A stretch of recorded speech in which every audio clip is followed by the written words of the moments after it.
Hey guys, welcome to this week's How to Talk to Girls at the Mall. Today we are talking with Liam McNulty about politics in Ireland. So we'll just start with a brief intro. Liam, why don't you tell us a little bit about yourself?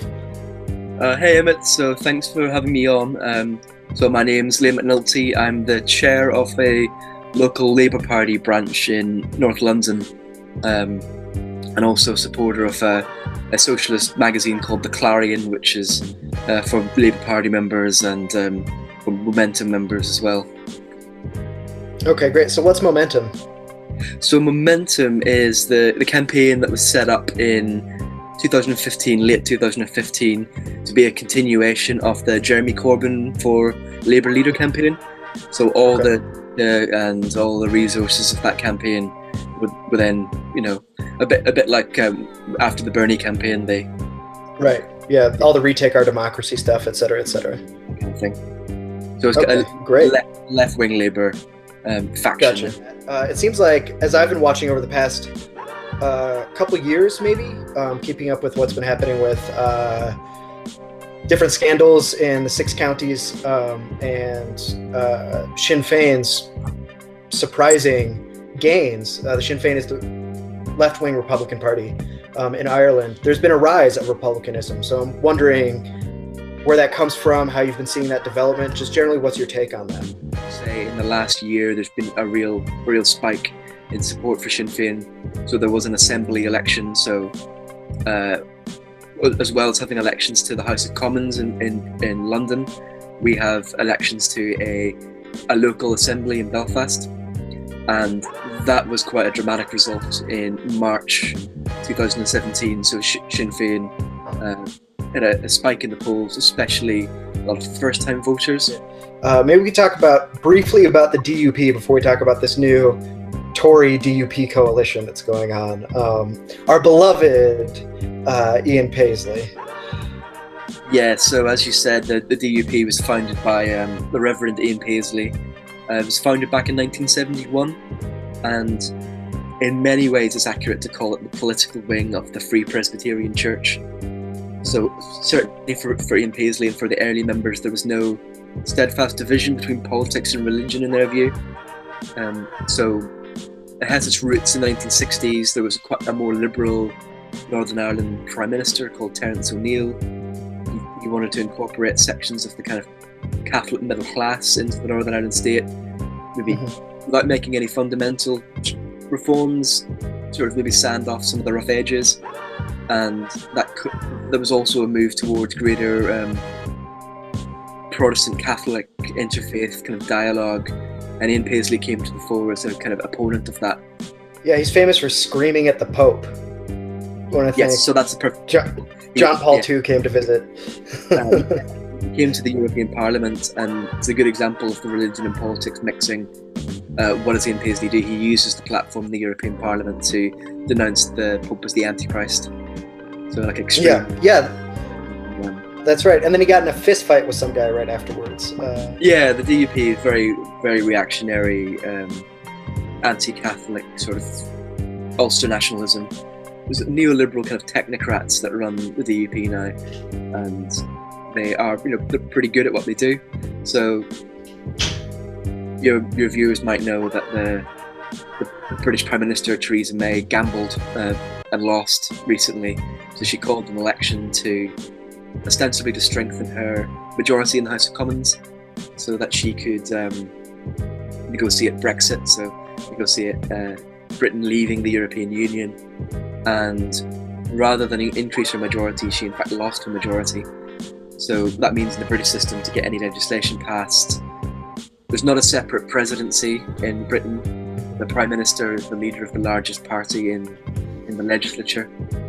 So to form a government at all, she needs to get a programme of government passed.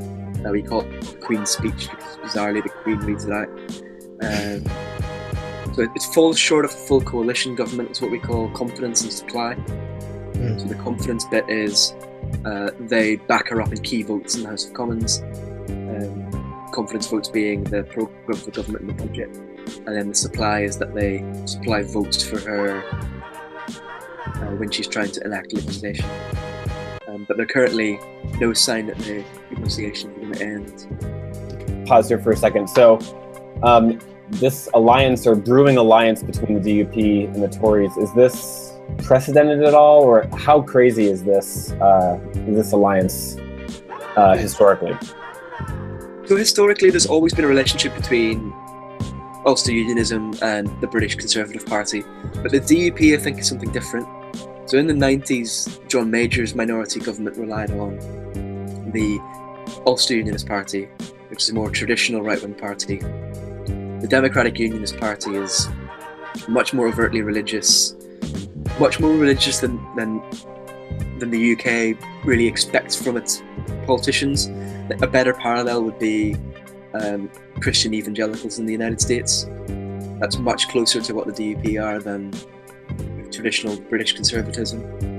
So it's unionism and the Tories are not unprecedented, but the DUP propping up the British government, it's quite risky for them. I think it's shone a light on the DUP. Most British people don't know who the DUP are.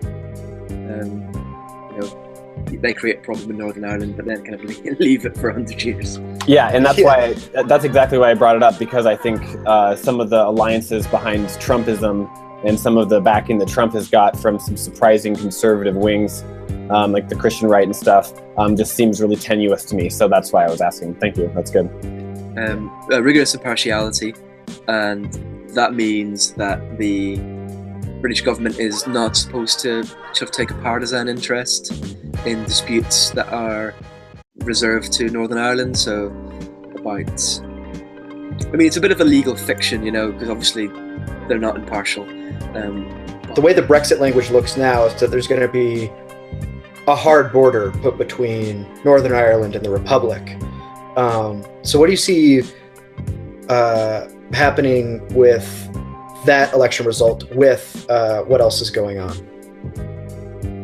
So yeah, as you said, in a referendum back in June last year, the majority of people in the north of Ireland voted to remain in the EU, but because that was a UK-wide vote, that means that the north is taken out of the EU against its will, and we've currently got about a year and a half now to decide the details of that.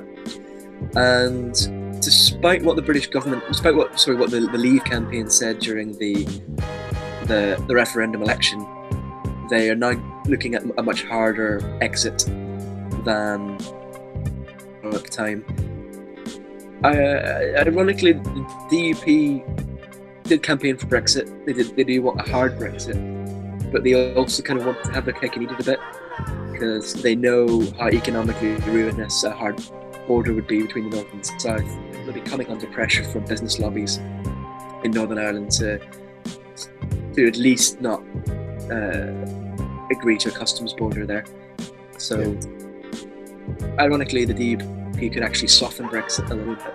Going forward with Brexit and sort of how tumultuous a solid government looks now, what do you sort of forecast for the next year or beyond that?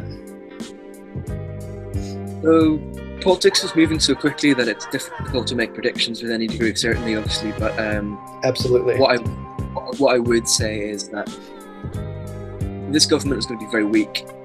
So what I think the Labour Party will do is take advantage of it being a minority government, put elements of its programme to the House of Commons anyway, and challenge other parties to either support them or not. So a good example would be they want to up the minimum wage, increase the national minimum wage to £10 an hour, which would be what, $20 or something, and challenges people to vote that down. Get pressure around issues like that.